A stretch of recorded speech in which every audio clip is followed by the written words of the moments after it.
Hello, everybody. Welcome to the Salt Lake Expositor. We are maybe experiencing just a couple of little glitches in our technology. So stick with us here and we'll be rocking and rolling shortly. I just didn't want anyone to think that we weren't showing up because that's kind of what it looks like right now. Gene, are you with us? I am with us from 3 hours north of Bangkok today. Right.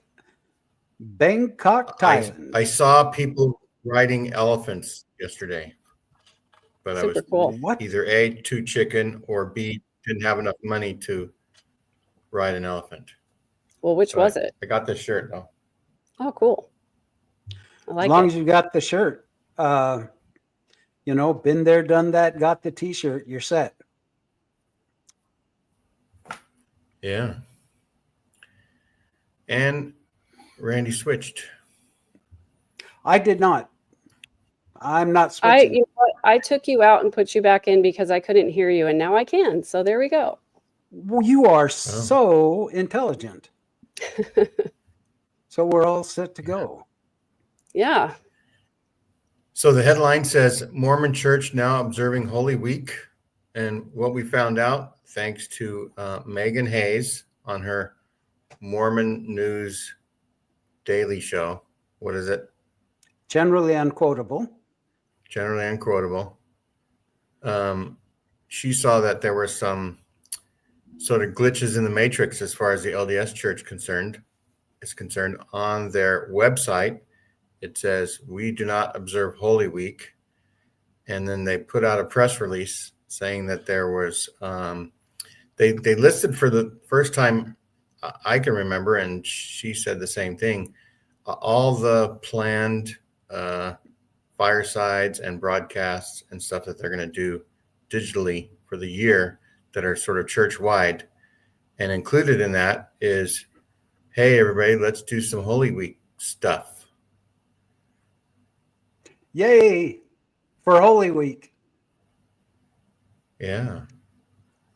So what do you think about that, Randy? Well, here's what I think. They really need to get their act together because one hand is not having any clue of what the other hand is doing. And, they want to be like real Christians, traditional Christians. There are some that are all for that, and there's some that seem to be not all for it. And I think there's two opposing sides, and I think there's no communication. I think they need to sit down and have an Easter meeting and say, what do we want to do to be more like traditional Christians? What do we want to celebrate? What do we not want to celebrate? Shall we put ashes on our forehead? Shall we not put ashes on our forehead? That's a good little by little thought, Randy. Yeah, little by little, they've added things here and there, but so Randy, you helped open Euro Disney, right? I did. Did Disney spend a lot of time planning on what they're going to do? I mean, you knew the security part. How many months did you plan on the security? Oh my gosh. Euro Disney was in the planning for 2 years. The security, we started putting our game plan together 90 days ahead of time because, that's when they selected the cruise to go over. But the actual planning starts years in advance. I opened Disney's largest resort, which is the All-Star Resort. And I was on the opening crew. I went over there and wore a hard hat and boots because ground was just starting to get broken. And that planning, we were in that particular situation for at least a year, having meetings every day, deciding exactly how the opening was going to go. And, the church could take lessons from Disney. The thing is, I think they do a lot of planning and stuff, but I also think that they get easily swayed by the things that people say and how people react to things, because they care so much about what everybody else is saying about the Mormon church, that it's like they have a plan, and then, but they don't think about everything because they're so out of touch. I think that's what the real issue is. Like they make a plan to do something, and then they don't think of all of the stuff that they should, and they don't consult enough sources, and they start to go forward with it, and something happens that looks really bad, and they're like, oh shoot, we didn't think about that, we should do it differently. Yeah, but do they, Megan? Do they really care about what other people are saying and thinking? Because if they did, they would be issuing a lot of apologies. I think that they care very much about preserving the reputation of the church. And I think they care very much, they've shown by their actions that they care very much about being perceived by mainstream Christianity as a mainstream Christian church. And that's why they've started making all of these not so subtle changes. And I think this is another one of them. But the thing is that they are so stunningly tone deaf to how other Christian churches perceive Mormonism. And they don't know what they're doing wrong, because they won't ask any of the other denominations, like, what should we do to be more mainstream? They just do what they think they should do based on their limited experience. And that's what happens when you make decisions in an echo chamber. I like that. Making decisions in an echo chamber. So I really shouldn't share anything because my internet is slow, and maybe my computer as well. I was noticing that when I was trying to do some other things, that I was glitching, and I don't know if people can see me glitching in the matrix. But anyhow, we can come back to that if somebody wanted to get either Megan Hayes's sort of announcement on it, or B, I'll pull that up. Look up those things. Or we can go, Randy, to the thing that you have right now planned. Okay, and then we can come back to, so you can do the prelude to the next story. Brandy Messick sent me something on Facebook today that was put out by, or that was posted by the CES director. That's his Facebook name. And it was actually created by Religious Business, which is a channel that specializes in the business that other religions are involved with. I want to play that for you now, because just to preface it, growing up, I was so naive to think that from the time I was a little kid in primary, if I got $1 by doing chores and things, I would be sure and take a dime to primary, and I would be sure and take my my pennies to primary for the children's hospital. I know that I didn't actually pay my dime to the primary leader, but they helped me pay it to the bishop. Anyway, I naively thought, and I was taught from the time I was a little pecker, that my tithing money went to help those in need. And I naively believed that right up until a few years ago. So this video, really, if any of you are curious exactly where the tithing money goes and what it is invested into, take a look at this. I think it'll probably interest you.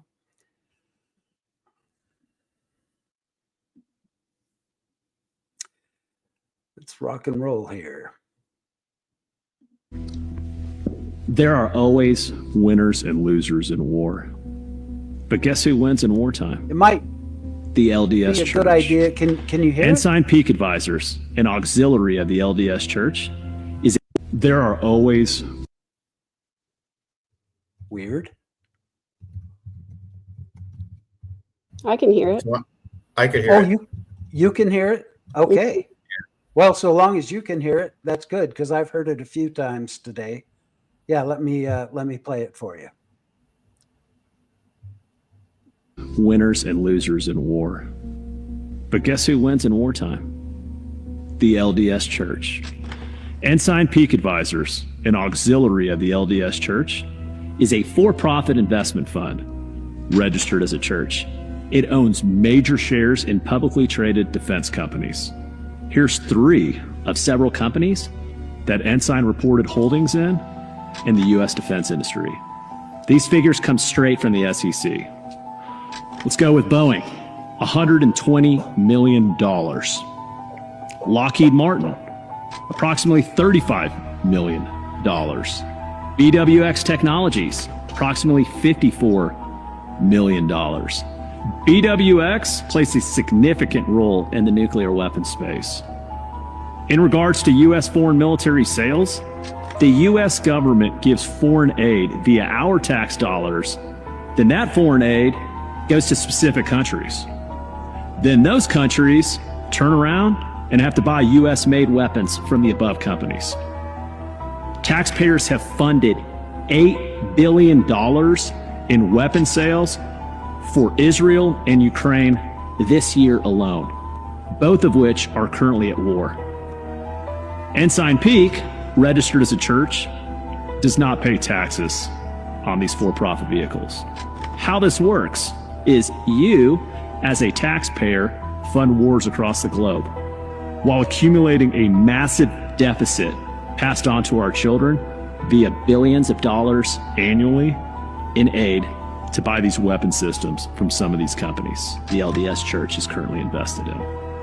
The big systems banks also make a lot of money in this dark web on multiple fronts during times of war. Let's take a look at how this feedback loop works. Number 1, Congress approves defense spending. Number 2, the Treasury then borrows. Then Fed and private banks buy that debt. Then the interest is paid by you, the taxpayer. Number 3, defense contractors deliver these weapons, then they get paid, and they reinvest or distribute the dividends.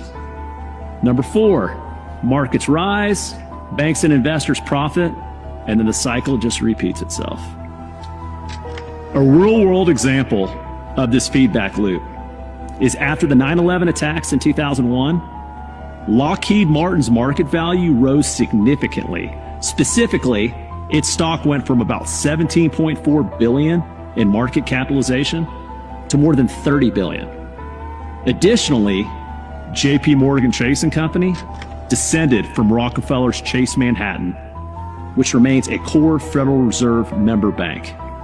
Per fundamentalist Mormon and archivist Kevin Kraut's research, the Rockefellers have a long-standing relationship to the LDS Church. Chase also makes money off the defense industries through multiple credit facilities, such as Northrop Grumman's $3 billion revolving credit facility. In sum, the people that benefit big time financially from a wartime environment, large shareholders of defense companies such as an investment fund called Ensign Peak Advisors that happens to be registered as a church. Lobbyists, large banks, world leaders, and shareholders of the banking systems. And who are the losers? Innocent war victims, taxpayers and their households, donors and congregants. It doesn't take a Rhodes Scholar to understand the laws of supply and demand. Needs-based selling is the most effective form of sales. If consumers don't have a demand or need, then the dark systems will create one through fear. So let this sink in. A church that professes Christ and from the pulpit encourages us to love one another and to help the least of these, all while openly speaking out against war, makes a ton of money off of global war and conflict. I've been to Ukraine and Russia many times. I love those lands, the people and their languages. I weep and pray for all who are affected by this conflict. As a church, we're doing all we can to help those who are suffering and struggling to survive. We invite everyone to continue to fast and pray for all the people being hurt by this calamity. Any war is a horrifying violation of everything the Lord Jesus Christ stands for and teaches. The byproduct of those wars? Innocent bloodshed. So, can we call those LDS church investments blood money? It's just a simple.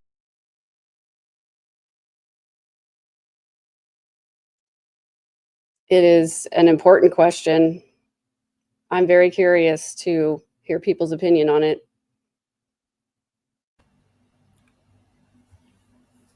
And here comes Diamond Dave. Diamond hardly ever has an opinion about anything, I think. Yeah, actually, I made a couple notes because on both topics, but on this last one, I'm a big Star Trek fan, right?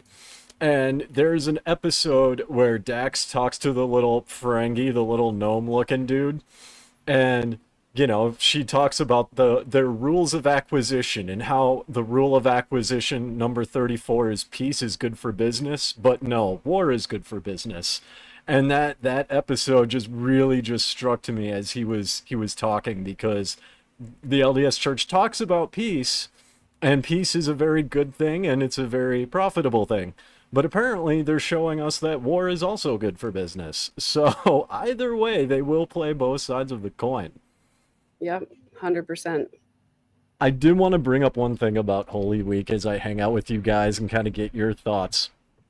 Tim Ballard, after getting excommunicated, was bashing the church and was kind of looking like he was getting funding and going to join the Catholic Church. But with the little glitch in the matrix you guys brought up with the LDS Church possibly celebrating Holy Week, well, Holy Week is Catholic. So is there a coincidence here where Tim Ballard is going Catholic and now the church is going Catholic? Am I insane? Is this a conspiracy? Megan's smiling. I don't think you're insane. I mean, I've been on this train for a long time. I've been following Tim Ballard for a long time because I actually was a victim of trafficking as a child. When I was living in my own home and going to church every Sunday, and the adults in my life didn't know. And so Tim Ballard's narrative that trafficking is taking place in other countries and we need to save these other children. I'm like, well, what about the children to whom it's happening in our own country? And anyway, I had a big beef with the way he did stuff over at OUR. So I've been following him for a long time. And I do know that during that whiteboard meeting, there was an infamous meeting that Tim Ballard was basically laying out his whole strategy for what he was going to do next. And a Mormon apostle, M. Russell Ballard's support was a big part of that. And part of the plan was to make Tim Ballard more mainstream by de-Mormonizing his books and a lot of his other content. And so, in my opinion, if we're going to go full tinfoil hat over here, then his excommunication was part of the plan, and his moving over to Catholicism was part of the plan, and the Mormon Church de-Mormonifying all of its stuff is also part of the plan. Removing the Angel Moroni from Google Maps and changing the name of the website to churchofjesuschrist.org, dropping the Latter-day Saints. And now, they've been ramping up to celebrate Holy Week since a few years back. They started mentioning something about making a bigger emphasis on the traditional Easter holidays, talking about Good Friday and things like that they never used to do. So that's my opinion. So, no, I actually agree with that. And this is kind of funny we're on the same page just because, being the outsider and just blatantly seeing all this, which is kind of weird. But one of the things, I kind of get the vibe that I think Tim Ballard, being excommunicated and then going Catholic, I think that kind of tipped the hand, as almost it comes off as he did this out of spite, where it's you're going to kick me out. Well, I'm going to reveal the plan here. Yeah, maybe. And then I'm going to go full tin foil hat and say that Tim had a channeling again to Nephi, and Tim actually convinced Nephi that, hey, we're thinking small potatoes. Prophet of the Mormon Church is at best 3 or 4 million people will even listen to me, right? Let's do something bigger. Let's take over the Catholic Church. And Nephi came around to that idea, just like how Joseph Smith, said, God, can I share the manuscript? No, you can't. And then you ask God enough times and he says, okay. So maybe that's why the church is behind 20 years, because it takes Yeah, that long to keep on telling God, something, and he goes, okay, whatever. I think it's You guys are interesting that impossible. yeah, I think it's interesting that the church is demormonizing because I mean there goes the uniqueness of the church and we are the peculiar people. So I got this pulled up on my phone and this to me is fascinating. But if you look, let me just try and get it there. The you can't quite see it, but in the red circles there are little black crosses. Maybe Yeah. if I hold it, there are little black crosses. But that's interesting to me because I would have thought they would have kept the angel Moroni because nobody would know what that is. Here in Mongolia, Christians are considered to be assholes, and people don't people just generally avoid them just generally speaking. So I that's think interesting to Mongolia me is that not part of the plan. apparently not, but I mean, it's interesting to me that going mainstream might actually hurt them in a different way because if you go mainstream in countries like India, Mongolia, China, I mean, granted, China's its own animal, but like Africa, where you see kind of what's going on in Nigeria, like labeling yourself as a mainstream Christian could be dangerous. Hmm. But if you have the Angel Moroni and be like, yeah, we're the Mormon church, everyone's like, okay, what is that? Like, they don't care. Yeah, we've showed this before just so that people can see what Dave was talking about. But this is, the San Antonio area, and you see all of these little crosses for the Church of Jesus Christ of Latter-day Saints. But here's something interesting. The San Antonio, Texas temple still has a little Moroni, Oh, while the churches have crosses. somebody missed the revelation. Someone didn't get Right. personal revelation right there. Yeah, somebody either that or they're making a conscious choice. I'm curious to know, so now I'm going to go look it up. I want to see what Utah looks like. Yeah, because with Mongolia and other states and other countries that I've seen with crosses popping up, my guess is that's an oversight because it's like one out of Yeah. everything else globally. So somebody somehow missed that, which fine, whatever, I don't care. Humans make mistakes. Oh, it's I not a can't mistake. Look at this. wait, what? What? It's not a mistake, because watch. Have they just not gotten around to it yet? This is Utah right here. Oh. So they've got Moroni. Oh wait, those are temples. For the Those are temples. Yep.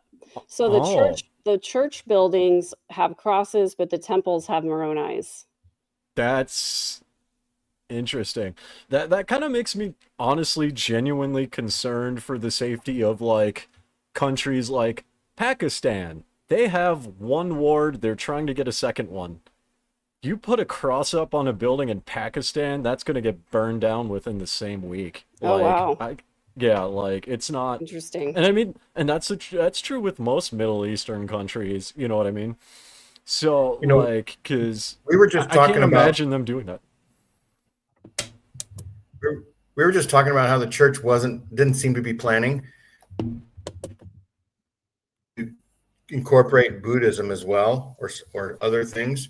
Maybe they're going to have Buddhas on the top of the temple in, I don't know, 20 years. Yeah. I mean, maybe.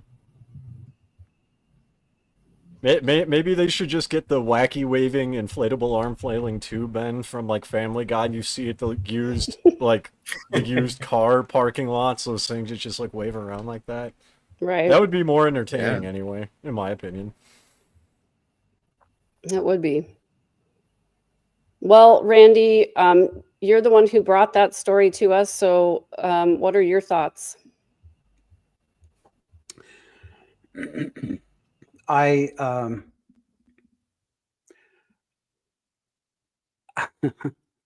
I'm sorry, because I was desperately looking for the story that Megan Hayes put up that Gene wanted me to pull up. Oh, okay. So I might have tuned you out just a little bit. I'm sorry. No, that's okay. That's okay. We were just opining about, demormonizing the church and, them putting up crosses on Google Maps and stuff like that. But I was curious what you think about the church tax situation. Just the video that you shared, like what was the main reason that stood out to you that you wanted to share that today? Oh, I see. Okay. Yeah, no, that disgusts me, to be honest. Not only am I disgusted that all the church is concerned about is making more and more money and growing their fat Yeah. $360 billion corporation, but to invest in war and the weapons of war, to invest, they're preaching being Christ-like, loving one another, let's all get along kind of garbage when they're investing in the companies that make these weapons of war because they know that those values aren't going to go down.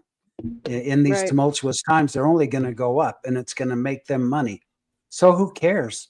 Who cares about the fact that these are weapons of killing machines, literally killing machines? Who cares? As long as we're increasing that fat bank account, let's go for it.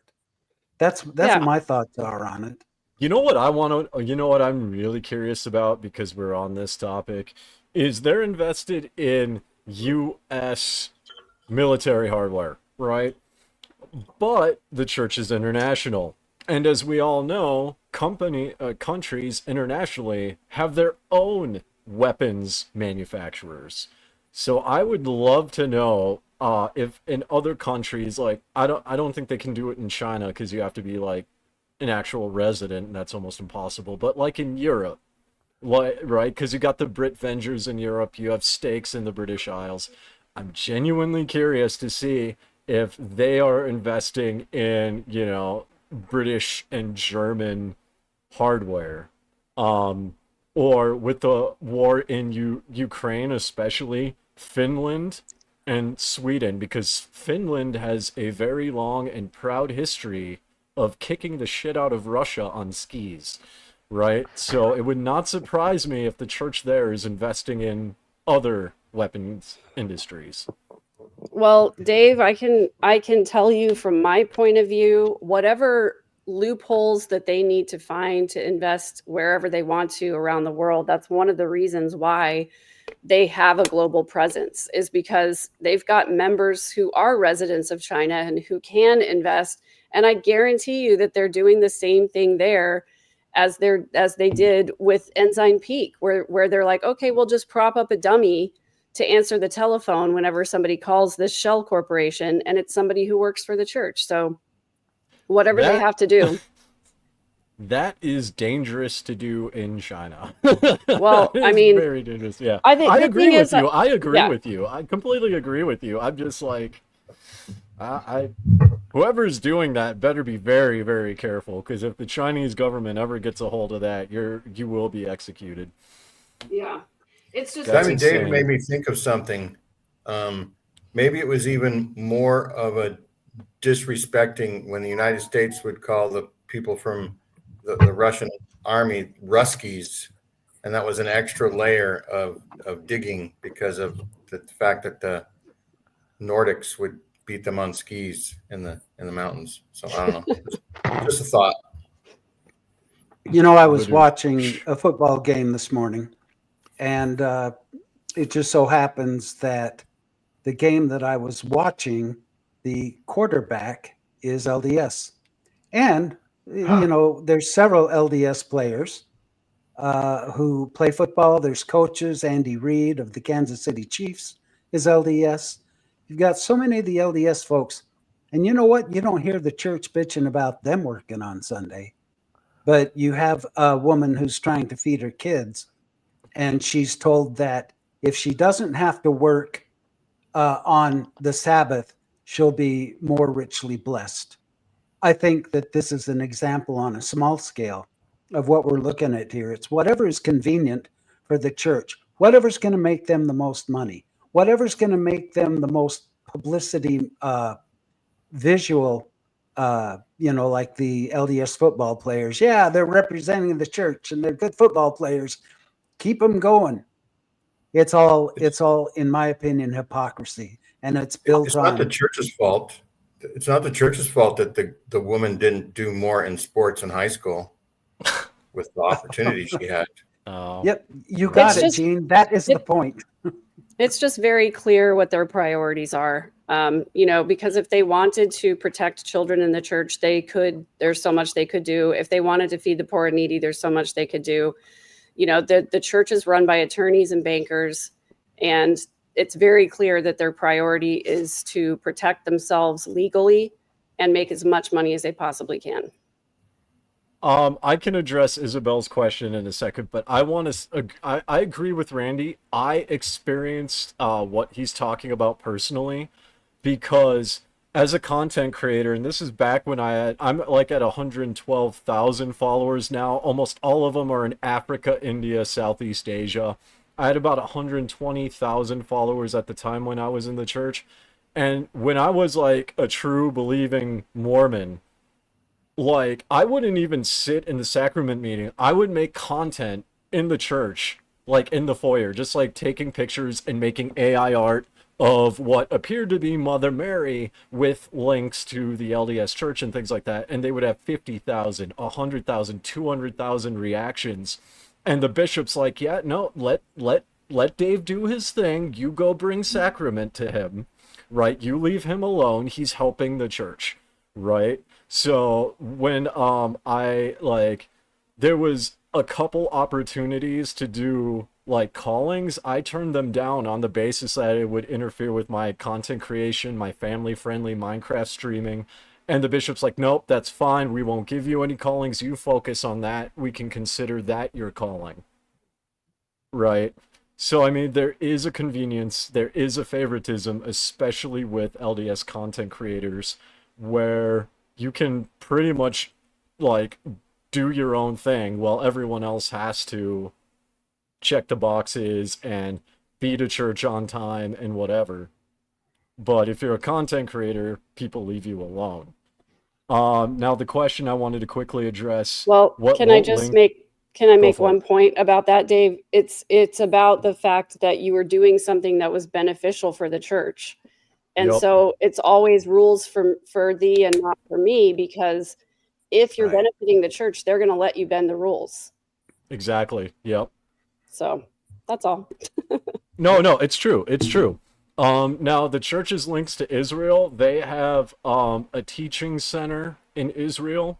Mhm. Quick Media and Ward Radio and Jacob Hansen and a bunch of other content creators, they went. Quick Media actually does tours in Israel, right? So they do cruises, and you can go, and that's their thing. But it's heavily tied to Israel. And then there's also, and Tim and everyone else here can explain the doctrine far better than I can, but everyone in the LDS Church is considered to be one of the 12 tribes of Israel. So Yep. Israel's very, very heavy in the LDS Church. And to this day, like I said, content creators, they go there, they do tours, people pay a lot of money to go there. They try and find all these relics from Israel and tie it to the church in really weird and bizarre ways that, like, I personally never heard of a rabbi being like, yeah, this is tied to the LDS Church. So, Yeah. What do you think so about that, Tim? I think it's very interesting, your question. If they're supporting all these warmongers, then the church has ties to Israel through weapons.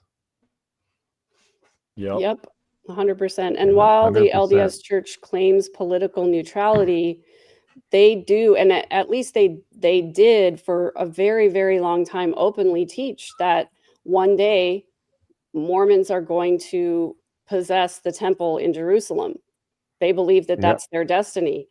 And they also believe that that the Book of Mormon people came from Israel, and that all of the Mormons are going to eventually return there. So there's that. So the scripture was Yep. cut short. It says wars and rumors of wars, but it was cut off where it says, so invest heavily in arms. No, we all know how Mormons feel about arms because there's that one story in the Book of Mormon that Ammon taught us about the importance of bearing arms. Cutting off all those arms. I was Heck, adopted come into on. the house of Ephraim. Gene, You are were you naked? adopted? I thought if You're I would either cut my video out, it would be better for my streaming. no, you're naked, and it's either that or you're eating breakfast and you don't want to make us jealous. No, I think he's trying Yeah. to preserve bandwidth. Is for I'm drinking on this podcast, so for Isabel's question, do you mean financially does the church support Israel? Is that what you mean, or do you mean militarily? Well, yeah, I think, based it's on both. it's both, yeah. And I Yeah, mean, I'd based say it's on both. what we were discussing, where the Mormon church is so heavily invested in weaponry and, the U.S. military is helping Israel. So there's that. Well, plus the Yeah. Smith family felt that they were descended from Jesus. And That's Jesus right. Yes. was Yes. related to some Jews, I'm betting. And what makes it kind of even Yeah, more could be. egregious is that because the U.S. supports Israel with the Iron Dome, Boeing, Lockheed Martin, right? The LDS Church is both funding and profiting off of the genocide in Palestine. Yep. Right, so you have that aspect, and I'm going to go out on a limb here, and I'm probably going to get a lot of flack for this, but you look at the there's like over 1,200 Christians in Nigeria that were, unalived by Islamists. But what many people don't know is the U.S. supplies arms to Africa. So it would not surprise me if those weapons, or at least some of those weapons, were were involved in that, which, if true, and I'm saying if because I don't know, this is just speculation, but if it's true, that means that the church both funded and profited off of the annihilation that's going on in Nigeria. 100%. So that's like, that's its own can of worms because the LDS Church claims to be Christian. But if the LDS Church is profiting and funding the persecution of Christians, they don't want that to get out because that is the worst PR imaginable, since every other Christianity denomination of Christianity already thinks that's a cult. Yeah. Right?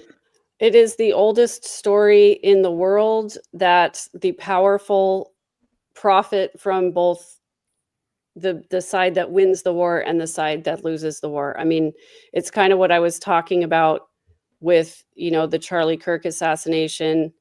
That whether it's the left or the right, look at who profits. Look at who profits when something like that happens.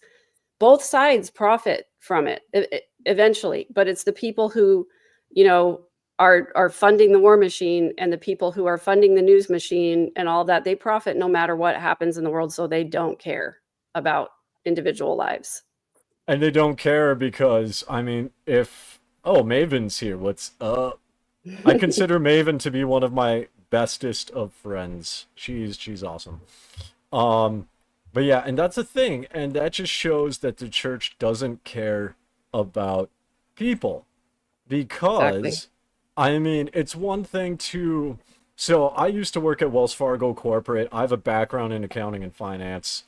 And that's my thing, is investing and trading and looking for the best things. But I avoid weapons because there's a difference between looking for like a solid portfolio and a solid growth strategy and funding a nuke that one nuclear warhead that can wipe out 6 million people, right? The dividends and the mathematical ratio cannot even compare to the death toll that one nuclear warhead can, create. Yeah. Right. So yeah, I mean, we could go for a really long time down this rabbit hole. There's so much to talk about there, but I think for me, the bottom line always comes back to just exactly what you said, Dave, is that they don't care about the individual members. And why should they? Because the Q15, and even to a large degree, the members of the 70, especially the Q15, though, they have a literal ivory tower where they live. Everything is provided for them. They've got plenty of money for themselves and all of their kids because they got that $1 million bonus when they came in to do whatever they wanted, with. And they also have all the expert advice of all of the, Ensign Peak people to help them individually. So they're all wealthy. They're all second anointed, so they can't be held accountable for anything that they do wrong. And all they want to do is perpetuate the machine. It's just designed to keep the people in power. And so they don't have, whenever they do occasionally go out into public, they're adored as though they're gods. And so they don't have any reason to understand the normal day-to-day life of an everyday Mormon anywhere in the world. It's How also, ironic is it, Megan, that on a very small scale, how ironic is it that the church has doubled down on not allowing firearms, handguns into the church to protect the members from the bad guys? Why? Because they don't care about the members. They care about the liability. That's it. That's all they care That's about. all they care about. Yep. Yeah. and it's interesting that the church talks so much about family, but then funds weapons of war that destroy families. Exactly. To me, that doesn't make sense. Yeah. They have destroyed more families than they have helped, I would argue. Just because of the way that their doctrine is. It's like, if you really cared about families, then you would care about inclusion and you would care about kindness, even to those people who aren't members of the church and everything like that. I agree with you. It never was a church. It was always, I don't know. I mean, since 1922, it's been a corporation. And I would argue it wasn't much of a church before then. So. Yeah, no, because originally, and I'm going to personally take accountability for something that I said in the past, and you all can snap this and do whatever you want. When I first joined Latter Daily Digest, and I sincerely mean this, not because I'm drinking beer, I actually do mean this. I originally said that I did not believe the LDS Church is a cult. Originally, because I gave a list of reasons, and I mean, even though there could be an argument there, as I hang out with you guys and as I study more the financials, and for me, it's not even a doctrine. For me, I can make a case it's a cult just on the financial information alone, because that's my field, right? So I personally want to walk that back because I was dead wrong. Consider it walked back, Okay. Diamond Dave. Yeah, because like, Okay. and that's the thing too. Another thing I've had to kind of reconcile is I can't claim, and Tim's seen me claim this on my Facebook page through various comments I made. I can't claim Christianity is a cult based around Jesus, aka some guy in a desert, one of many doomsday preachers, but then say the LDS Church, which is based on Joseph Smith, who was some random guy doing treasure digging, is not a cult. That does not compute. Yeah. That's not logical. So I agree Well, with and you. it's- And go ahead, Randy. Well, I was just going to say, and to double down on that, it's based in folk magic from the very beginning. Yeah. The folk magic, which once again leads to the cult narrative. now I will say Buddhism and Tibetan Buddhism here in Mongolia does have kind of folk magic aspects. So for me, that alone doesn't make it a cult. It's the actions of the leader, it's the actions of the group over an extended period of time in terms of patterns. Just like I look at financial patterns, I started to look at the church's patterns of behavior. Mm-hmm. Right. So, when it comes to like comparing the LDS Church to Tibetan Buddhism, like over 40% of Mongolia is just none, meaning they have no religious affiliation, right? You can leave Tibetan Buddhism and not be called anti-Buddhist. Right. You can critique Buddhism and say, and not be called anti-Buddhist. People will have a discussion with you on that. But Yes, and when in the also, LDS Church, you're anti-Mormon, you're separated, you don't, you're tares and all these other things. yeah, they're also not trying to hide the fact that they've got origins in folk magic, and that's Yeah. all the church is trying to cover up and hide its origins and, and keep the secrets, basically. Um, That's a anyway, really good point. That's a really good point. Because, like, here in Mongolia, the shamans, they have obviously shamanic get-ups from head to toe. They look like ghillie sniper suits, basically. And then they Yeah. dance around and they do that. They don't hide it Yeah. at all. Yeah. But the LDS Church is like, no, we follow Jesus. So, Yeah. So I kind of do want to get back around to talking about Holy Week. Maven saying that it looks like Christian cosplay. And then I think this is interesting too. Mary says, my daughter's just informed me that her stake have been told to hold an open service next Sunday evening to celebrate Remembrance Sunday. Oh, that's interesting. Catholic. That's Yes, Catholic, isn't it it? is. Yeah. Oh, Wow. And I always used to say too that one of the things that I loved about Mormonism is that we didn't go to church on Christmas Day unless it was Sunday, but all the other Christian denominations do that. And the reason I said that I appreciated that is because as a musician during the holidays, you don't really get to celebrate with your family. And so that was one thing that I could count on, is that because I wasn't working in music in another church, is that I could be with my family on Christmas.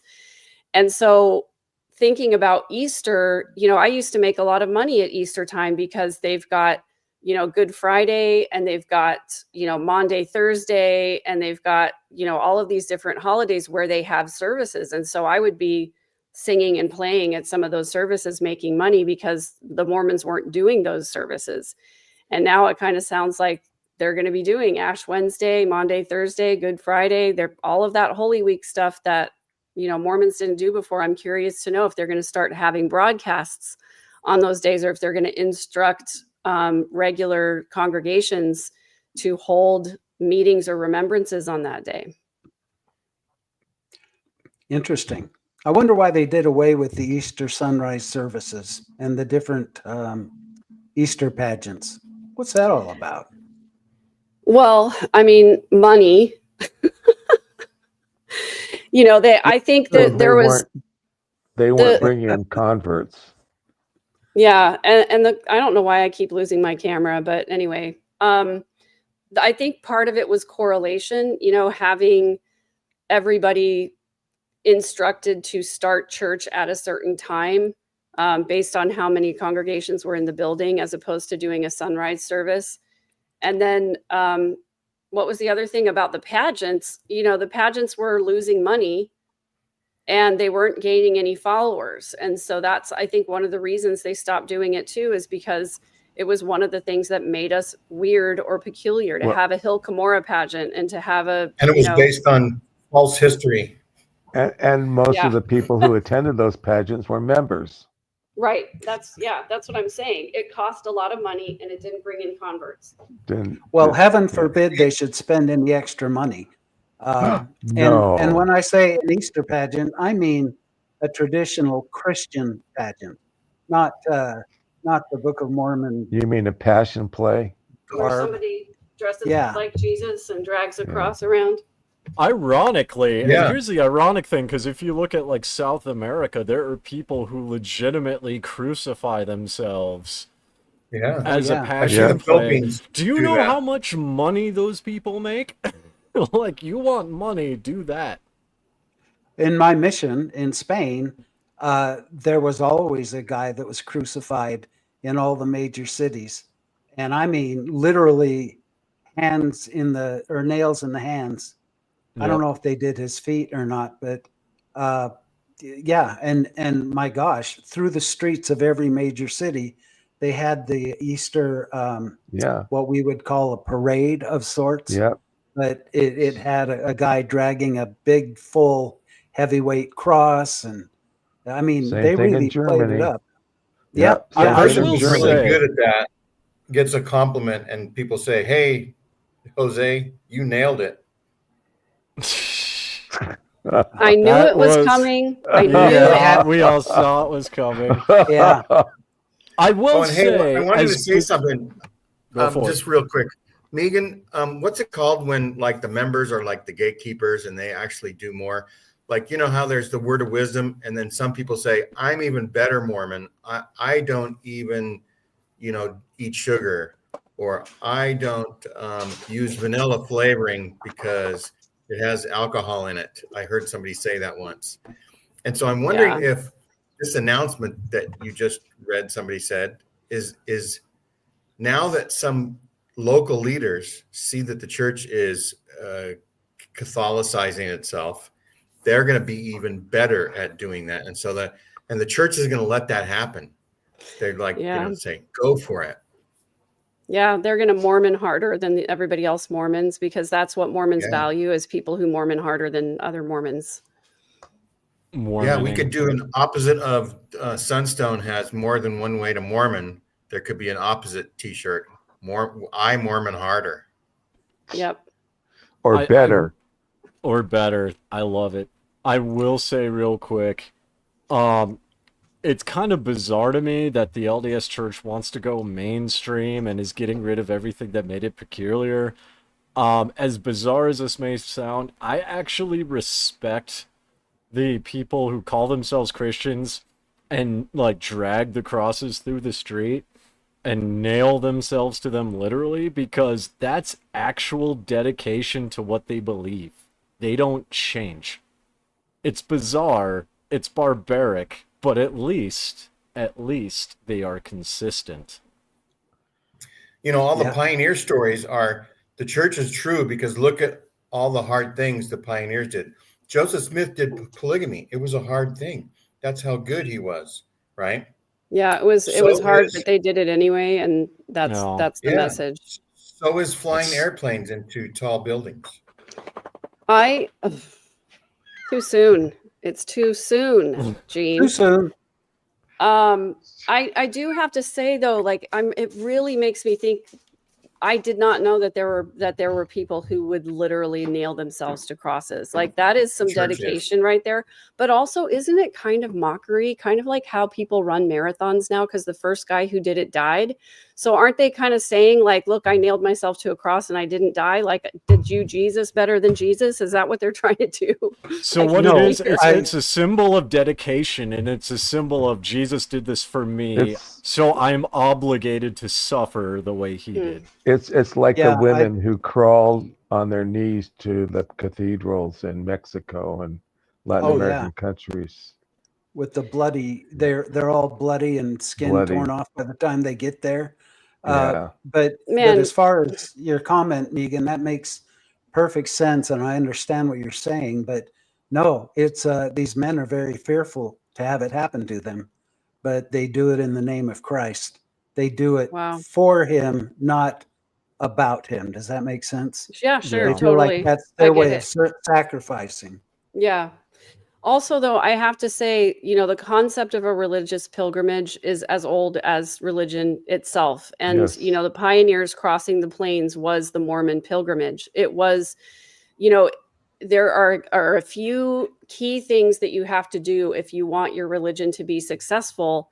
And the pilgrimage is one of them because it makes people rededicate themselves to the faith. And I've always argued that one of the reasons Mormonism was so successful was because of that trauma bond that the pioneers made as they went on this trek to isolate themselves from the entire country in the name of religious freedom. And I think once they got there, it caused them to be so much more faithful, because at that point, it's like, well, at this point, it has to be true. Otherwise, I left everything that I loved and watched people die along the trail for nothing. And so it makes people rededicate themselves to the faith in a way that you don't if you don't make some kind of a pilgrimage or other kind of major sacrifice for what you believe. Yeah. Right. Randy and I To recently interviewed someone who's a descendant of Hiram Smith, And she said that she was told all her life, our family, went through hard things. You have to be an example.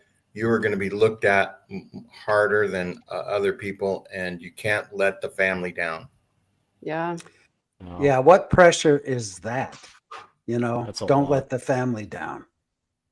That's pretty common here in Asia. It's very, very common. That's why, like, you look at, like, in secular aspects, you look at Japan. That's why the unaliving rate is so high, because you need to get, and same with China. That's kicking up because you have to get into the best school. You have to, it's not a religious thing, but it's a family last name, and if you fail the family, it's over. You have Yeah, no shot on. you don't dishonor your family name. And if you can't bring honor to the family name, the best thing you can do is unalive yourself. So at least you're not an embarrassment. Yeah, You I mean know? that's part of Bushido. That's part of Bushido. If you cannot provide for your family, especially if you're a man, if you cannot provide for your family and you can no longer bring honor, the most honorable thing you can do is unalive yourself, and then your family still maintains its honor. You are granted Right. honor for doing so, and then life goes on. Right, There's right. nothing like doing the right thing by taking yourself completely out of the labor market. You Yeah. know? It was that way with my family. I wanted to know, because I'm a seventh generation Mormon, I wanted to know who was it that made that initial decision to join the church, and why was it that my ancestors, continued this tradition. And what I found is that my fifth great grandfather joined the church in 1830 in Missouri. He was one of the first members to be baptized there, and he actually died when all of the families were being taken out of Missouri. And, he and his family were walking, this distance, and he came down with, he died of exposure, basically, is what they used to say back then, is that his body was no longer able to fight the cold and everything, and he shut down. So as he was dying, he said to his children, he made each of his children promise him that they would marry someone in the faith and stay in the faith.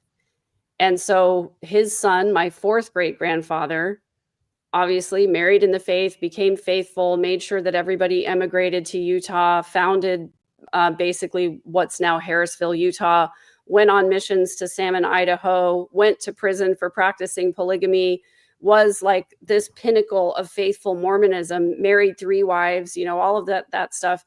And when he died, before he died, he said, "Tell my children if they don't pay their tithing, they cannot go where I'm going." And so Wow. it was those kind of narratives that Wow. got passed on through my family, that each one of the grandparents, when they were dying, made people promise that they'd stay in the faith, and like made people give these declarations that they're never going to leave the faith and everything. So I think one of the only reasons that I was able to get out really is because since my dad, like all the rest of that side of the family, they still live in Utah for the most part. But my dad was an Air Force pilot. And so we traveled around and we got exposed to other things and other cultures. And that, I was living in Connecticut as a teenager. There weren't Mormons to date over there. And so I ended up marrying a non-Mormon. I think that's one of the only reasons I got out. And I'm grateful I did, but that's how those legacies get passed down, and people double down on their faith every time something like that happens. Yeah, it's very much rooted in tradition too, because like I married into a very prominent Mongolian family, right? So I talked a bit about my wife's late father sculpted and built national monuments here that still exist and tourists come to see from around the world, like the National Equestrian Monument, the Maitreya statue that I have on Facebook with me standing in front of it that's almost completed. And that I can relate to from like a secular sense, because she's always commenting, like, hey, you need to do this, you need to do that. People are going to look at you differently. You are the head of this household, and thus people are going to have these expectations of you. So you Yeah. have to act, and even my body language, I'm very mindful of like my body language and what I say, and who eats before me, right? You know, like all these nuances that I'm kind of familiar with from having lived in India, although it's very, very different here. But so I can kind of relate to what Megan was saying there. Real quick to answer Jesse's question that kind of got buried, do the men who get crucified volunteer? Are they selected? They volunteer. And Yeah. actually, I learned something is there's an episode of House, right? Where there's a guy who crucifies That's- himself. And Yes. that's actually based off of a true story. There was a man who made a deal with God saying, I will crucify myself for the rest of my life every year if you save my daughter from cancer. And for whatever reason, his daughter was cured of cancer. I don't know the full story, but from what little I know, it sounds like, or is implied, that it just went into remission and just never came back. And, you know, throughout his life, he crucified himself to maintain that deal. That episode of House is based on a true story. They volunteer. Wow. That's amazing. So Yeah, I'd be afraid to dedication. stop crucifying myself. I'd be afraid my daughter's cancer would come right back. Oh, that's actually the Zizen Monument. That is different. So yeah, that's the Maitreya statue is, you're gonna have to kind of scroll through it, but it's basically a statue with a bunch of like yellow scaffolding on it and me at a really terrible angle. If you want to throw that up. But yeah, you know. So it's I feel like Mormonism ripped off other cultures to do that, honestly. You know, because the more I study the doctrine of Mormonism, I'm like, wait a minute, this is in Islam. And then I started thinking about it, it's like, wait a minute. I was Hindu before I joined the Mormon church. I left and I'm still Hindu now. The heavenly kingdoms, the multiple tiers, that's a knockoff of the caste system. The Heavenly Father and Heavenly Mother, that's Lord Shiva and Goddess Parvati. You could also call it Shiva Shakti, Divine Masculine, Divine Feminine, which predates Christianity, like Jesus himself. Yeah, So I Joseph can't Smith help was but super wonder- good at ripping off other religions and other ideas. It sounds like he ripped off other cultures too. Not just religions, but like cultures in general. And other farmers, by the way. Right. And farmers' daughters. Yeah, that was good. That was going to be my next comment, but yeah. Uh-oh. What happened? Well, you know, when it boils down to it, we see that the church is ever changing, depending on their wants and needs, not depending on what God tells them. Because if that were the case, we would know that God changes his mind every other week about stuff. It's like, yeah, you know, I've thought about it, and yeah, we're going to take this commandment away, or we're going to Oh. impose this commandment. Don't you remember the very famous Mormon song, Randy? Keep the temporary commandments. Yeah. Oh, yeah. Right. Keep the temporary commandments. That Don't just reminds. sing it. They'll copyright strike you. I know. 'Cause Well, that's they'll where their copyright priorities are. Gene. They'll copyright Gene. Randy's fine. That just reminds me of the Mormon Stories episode. The guy, was he from Uganda? I think it was, where he discovered that the Book of Mormon in his Ifrik, I believe is the language. Yeah, that was and I could be RFM. wrong. Or radio. That was- Yeah. RFM did it first, and then they did it again on Okay. Mormon discussions. Yeah. But yeah, he was saying that the African Book of Mormon is completely different. It's got like missing stuff than the US Book of Mormon. I'm really tempted now to like find a Mongolian person to get Ooh. a Book of Mormon in Mongol, in the Mongolian language, and translate it and compare it to the US one. I want to see the differences. I'm not surprised at all to hear that they created different versions in different languages. So Yeah, me neither. well, I had one more little news tidbit to share today. Gene, I don't know if you've got more stuff, but I'll just share this one little thing really quick. It's not huge, but I think it's interesting at least. This is from NPR, from an NPR article that says,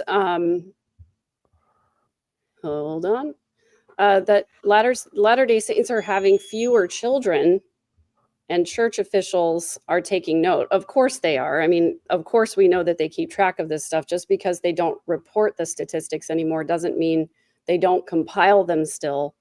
But basically, Dallin Oaks in the last conference, as acting president of the church, after Rusty's death, gave a talk about families. And he said, it is vital that Latter-day Saints do not lose their understanding of the purpose of marriage and the value of children. That is the future for which we strive. That's a great impersonation, Megan. That was amazing. I wonder if they'll do something like when Hinckley said, "Let's go shopping." Or whoever said that. I'm just gonna put on my Ward Radio hat for a second, because I used to hang out with them. So wearing my Ward Radio hat, I'm just going to say NPR is nothing but a bunch of woke libtard journalists who spew lies. Thank you so much for pointing that out, Diamond Dave. It's been a really... I know that's what Mormons are going to say. I know that's what Mormons are going to say. Yeah, it's been a really long time since I've heard anybody actually say the words woke libtard journalist, so I really appreciate that. Yeah, I know, right? I mean, that's just the go-to response that everyone knows is going to be the reactionary response. Production value. 100%. So anyway, this is from a study from Catholic University of America demographer Stephen Cranny. And basically, he's saying that in 2008, about 70% of Latter-day Saint women aged 18 to 45 had at least one child at home. And in 2022, that number has declined down to 59%. And so it's mirrored in the non-LDS population of the United States as well. But you can see we did have a little bit of an uptick between 2022 and 2024. But it's been in decline for a long, long time. Can I just, I got to jump in here because I know some Mormons are going to be like, well, it's going back up. Yeah, using what's called technical analysis in the field of finance here, if you look at the overall trend, it's going down. Yeah. Overall, the little upticks don't matter. The overall trend is down. Just throwing that up. Right. If you were looking at this like it was a stock investment, as many Mormons would be want to do, especially the leadership of the church, they would dump this stock. What they would do is either they would short it or run put options on it, because that's how you make money when the stock goes down.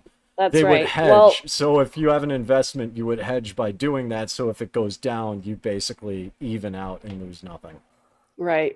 But shorting leaves you open to unlimited liability. So it's a lot more risky. Put option might be a better...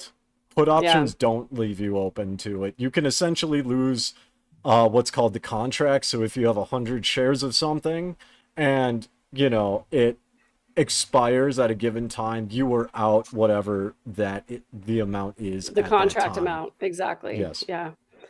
Yeah. Anyway, that was your stock market lesson. Thanks for coming to our TED Talk. But anyway, Mormons are having fewer babies. So that's the deal. The article kind of goes on to say, they interviewed a couple of Mormon families, and, one mom was saying that she had her hands full with two and she couldn't imagine adding another one. Another person expressed issues about fertility issues. Like, fertility is an epidemic in the United States now. And don't get me started on it, because I believe, just to briefly say that all of the people who used to work for Big Tobacco and got us all addicted to cigarettes went to go work for Big Food and got us addicted to highly processed foods, which is ruining not only our hormonal balance, but also causing a lot of infertility. And guess what is super, super profitable? Weight loss drugs and fertility drugs. So that's all I'm going to say about that. I'm just glad I got to use my degree on one of these episodes. Like, I didn't even use my degree that much working at Wells Fargo Corporate. Just as a little side note, I was doing transaction analysis. So it's nice to actually use my degree after like 5-6 years. Yeah. You know? Super fun. I have 4 kids, and if I can go back in time, I'd tell myself to watch more TV. Yeah. I had 6, and I've told my children this before, that of course, like, I love all of them very much, but if I hadn't been so Mormon, I don't know, I always wanted to have a lot of kids, but maybe that was just because of my programming. I loved being a mom, but the thing that I regret the most is that when you have 6 children, you literally don't have the time that you need to spend one-on-one with them to have a meaningful enough relationship with each of them individually. So while I have really good relationships with my kids, I can't possibly be the best mom because I just don't have enough time to spend one-on-one with them. It's the sad fact, even now that most of them are grown up and gone, if I only had 2 kids or 3 kids, I would have enough time to talk to every single one of them every single day, but I don't now. Yeah. Sad. I'll tell you who does. The bishop of each ward, talking to the youth. And just as a kind of a final little presentation here, this is just a very short leaked video of a bishop interviewing a young girl, yes. probably around 12 years old. I'm just going to play it for you real quick because I got to tell you, it's cringy, disgusts guys. me. It's disgusting. It's This very I gotta cringy. see, because I haven't actually seen an interview like this before. Oh, this is bad. Some of the Are young you men hearing it? around, and so you're going to have to be careful. Yes. An adult male leader commenting on the Really? Oh, it's gone. Yeah, we could crosses hear it. professional and Oh ethical. man, what is going on? I can't hear anything that I'm playing. Well, we But, can, but it's we just can hear it. blurry. We can hear it. But you get an idea that Bishop calls a young girl in and says how pretty she is. And that if the boys Oh. aren't already chasing her, they probably will be any day now. Yeah, can we just play it again real quick? Sure. Yeah, I'm sorry about that. If I of hang on, an let me, LDS go bishop back and do interviewing a young Mormon girl alone in his office. Bishop's the authority present of abusing thank children. heavens Abuse for took place. Go to the Megan, tape. Megan They're Hayes, going to because attract the attention. she's You're very really Here, let's go to the tape. been a big help on, because she's up studying all these church news items every day. Okay, Yeah. so okay, I'm sharing with you. Here we go. And because you're a very attractive young lady, you're going to attract the attention, I'm sure you already are, of some of the young men around, and so you're going to have to be careful. An adult male leader commenting on the physical attractiveness of a minor in a private setting crosses professional and ethical boundaries, regardless of his intent. It also reinforces the idea that a girl's value and spiritual safety are tied to her ability to manage male desire through her appearance and behavior. The Mormon Church needs. All right, I want to say this as the outsider, because I've never heard this before. Fucking what? Really? Right? Exactly. Yeah. Exactly. Yes. Oh my god, But- dude, that is fucking insane. Yes. Well, and here's the thing that I want to help everybody understand is that growing up as a man or a boy in the church is very, very different than growing up as a girl in the church, because I got this message all the time, not just from, I don't think my bishop ever said it to me personally, particularly, but I got this message all the time in my young women's meetings, all the time from other women that, Kiki and I were just talking about this today. We're doing an episode on the magic underwear. I was saying that I've heard more than once from more than one church leader that my body is literally pornography, and that if I don't keep it covered up, then I'm responsible for the bad thoughts and the sins of all of the men who come into contact with me. That was the messaging that I received growing up all the time. And you've heard the soundbite, I'm sure, where the apostle is saying, young ladies are putting those thoughts in the minds of the young men by the way they dress, by the way they act. In other words, it's the young ladies' fault, not the men's fault. The men And, are holy priesthood holders. And and I'm going now to we help. now we have sleeveless garments that Yeah, show the porn Right. shoulders. Yeah, that we're I'm walking going to away. say that Kiki and Megan's channel is causing lots of sinning. So if you're a man in the audience and you want to see how much sin is going on, in fact, Kiki says she's doing her part.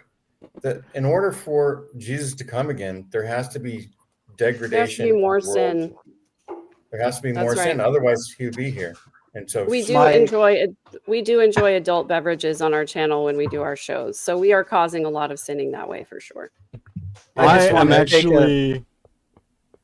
I want to take a baby step backwards. My best friend in high school became a bishop, and now he's no longer a bishop. But I was talking to him on the phone recently, and I said, "Do you really ask the young women, the young ladies that you interview, about masturbation and if they're doing that?" And he said, "Yeah, absolutely. It's what we're taught to do." And he said, "It's kind of awkward because I have to explain it to them if they don't know." And I'm thinking, what in the hell are parents even letting their kids go in alone to one of these bishops' interviews? If someone's going to explain masturbation to my little girl, Oh, well, jeez. you know, I would definitely have her mom be the one to do that. And I sure as hell wouldn't let her in to a bishop's interview all alone. Nope, nope, That nope. shit would Now, not fly here at all, dude. That would not fly outside the US. I don't know about like Europe. I've heard of it happening in like England, but like here in the East, no, that would not fly at all. well, the That is church is insane. finally letting parents come in, but they didn't forever. So, yeah. I just got to say, Megan's experience, what Randy said, and listening to the soundbite, that just totally puts like a personal experience I had into perspective. So I used to go to my roommate's YSA ward back when I was a true believing member, and near BYU High School, we were gonna go to I forget what it's called. I think it's like Alley Cats or Black Cats or something. It's in Provo. We were gonna go bowling. And there was almost a car accident because there was a bunch of, BYU girls in bikinis, like all sunbathing and wandering around one particular area, right? There was literally almost a car accident. And I'm like, okay, that was weird, whatever. We go bowling. Later on, it was like maybe 4 or 5 days later, we were talking, and one of the guys at the YSA ward said he went and talked to his bishop because he saw the girls and felt bad that he lusted. And his bishop said, well, that's not your fault because they presented their bodies for your attention. And I looked at him and I'm like, Oy. there is no way he said that. There is no way he said that. You're screwing with me right now. But hearing all of this, I'm just like, wait, is this a thing? Like, So if a it young sounds man like it's a goes- thing. It If a sounds young like it's man a goes thing. into a strip club and watches the strippers and then goes home and masturbates, it's the stripper's fault, right? Yes, it is because they should not have been exposing themselves like that. Well, something's occurring to me now. When I was young, like younger than 10, I would give, like 2.5 minute talk or the sacrament gem or whatever. And after I was done, the elderly ladies in the ward would come up to me and say, "You're such a handsome young man." Now, I wonder if they went home to their own private room and I caused them to sin, but nobody ever said it. But, it's making me ruminate. You sure caused me to sin all the time, Gene, because you're such a handsome old man now. I think I need more beer if I'm going to stay here. Boo, Yeah, boo. I'm about ready to end the episode. I don't know about you guys. This is Yeah, fun, we're out. Yeah. But yeah, just to put a cap on it. Women in the church get this messaging. all the time. And it is the reason for a lot of the body shame that I carried with me all the way into adulthood, because I really did believe that I inherently was bad. When you're told that your body is pornography and you know pornography is bad, then you feel bad for even existing, because you're making other people lose their eternal salvation if you do something wrong or say something wrong. And Yeah. that's the thing that when it comes to modesty kind of hits home for me in a different way. Just because having lived outside the US and being here now, it's like modesty for women is a thing, but it's not nearly to that extreme, and men are expected to be modest too. Right. So, Yeah. now people, obviously people have different perspectives on that. But if you look at even other religions like Hinduism or Islam or whatever, men are equally held to the same level. Well, maybe not Islam, but in other religions, other cultures, men are equally held when it comes to like modesty, which is really interesting to me that Mormonism is only the woman and then the man can just get away with it. Well, nobody ever, forgive me if I'm wrong about this because I don't know your particular experience, but as far as I know, you guys didn't get lessons in priesthood about wearing tight pants and going shirtless, right? I mean, No.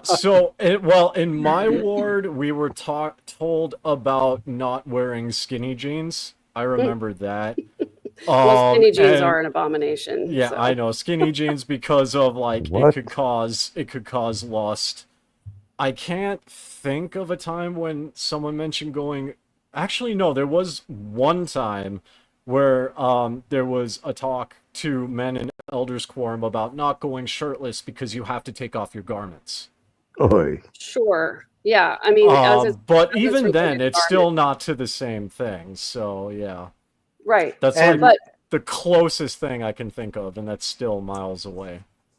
and stay tuned right. for next week when we discuss why do men have nipples. Oh God. But the other thing I wanted to point out though is that young women get all of that messaging before they even go through the temple and have to wear garments. And many times we would go to church on Wednesday night for mutual, and the boys would be in the gym playing basketball. Some of them were wearing tank tops, and I was like, how come they get to wear tank tops but we can't? Why are their shoulders not pornography? It looks exactly the same. What's the problem? I would even argue that like men exposing their, muscular arms could be temptation to women, but you guys didn't get that messaging. It's Yeah. the I thought you were going to priesthood's say job. you guys It's the didn't have priest. muscular arms. It's the priesthood's job to protect the women, right? Is that the lesson? Is that the messaging that you got to That's the protect us messaging I got. Yeah, to protect the women. Yeah, I from remember that. from what? From other men or from what? I guess from the world. Oh, okay. No, from anti-Mormons, I guess. Yeah. Yeah, From polygamy. How about from the protecting, world. PTSD and trauma that we now all have from the teachings that we got Exactly. when I we know, right? Exactly. Well, we appreciate everyone being here, and if you've Yes. enjoyed the show, please Like and hit the like subscribe. button. And you know what? I'm going to make a special plea. Momo Nomo is that's my new Facebook account. When I say new, it's a few months old. But Facebook or YouTube? Megan and YouTube account. Jean each, or YouTube, I'm sorry, Megan and Jean each have 1 million subscribers, and I'm glad that you've subscribed to their channel. But don't forget about little Momo Nomo at Yep. Momo Nomo -1 on YouTube. Just saying. Remember to slide over there and hit that Hit that subscribe like button. because that Yep. just tickles me and makes my day. And Yeah, be so- sure and like Megan's and Jean's as well. Yeah, Or I don't know, subscribe. or something. I don't know. When I promoted this episode today, I posted it on my channel with your link, Randy. So that's you should get at least one more subscriber from that. Oh, well, you're very cool. I'm kind of excited that, I've got approaching 500. That's awesome. Cool. Good for That's you. excellent. That's right. Most of I'm them are- approaching 100 million, but I'm pretty far Right. away. But I'm approaching. I'm almost at Wow. 5K. I'm almost at Woohoo! 5K. Wow. And Wow. I Wow. do gaming. Yeah, go sub to Wow. Diamond Dave. Do you at least, Yeah. do you at least speak intelligently while you game, or are we going to learn something while we're there? No, it's more gaming ASMR. So some of it is lore, some of it's fun, and a lot of it is more just ASMR where it's a post-apocalyptic world and I use mods to clean up all the trash and debris in the game. So the roads look perfect. cleaner, the broken environments look nicer, I build settlements. It's just more like a casual, relaxing hangout area.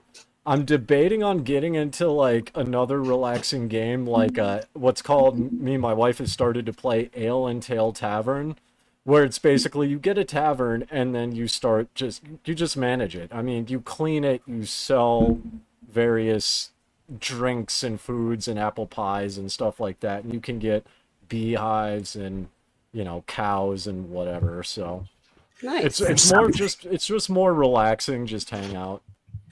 Something to be said. It sounds like Diamond Dave is the dystopian environmental protection agency of the virtual world. You have no idea. I legitimately have people because of my videos, people ask me, "Hey, are you a janitor in a real life? Like this looks really clean." And I'm like, "No, I worked at Wells Fargo." Like, "No." But, it's just fun. But yeah, so if you're into that sort of thing, come hang out. Yeah. Yeah, and so Megan, what is tomorrow's Monday family home evening going to be about? Oh, you're muted. Sorry, I was Well, I talking to can my kid. answer. I was going to say I can answer that because it's the next chapter in the scripture study manual that they both have, the Book That's of right. Mormon. Over at Ex-Mormon Snark, we're going to be talking about King Benjamin.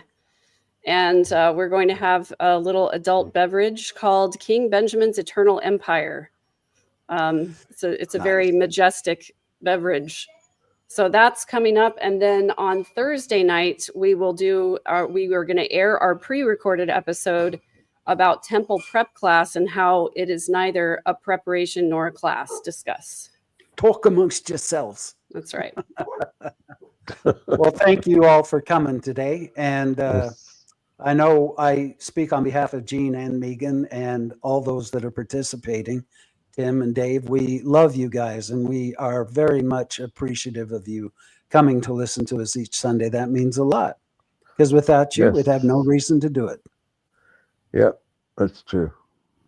And maybe Gene will show you his shirt again next week. All right. Thanks, I have everybody. 2 other shirts. Thanks, everybody. Have a great week. Bye. Deuces. Bye-bye.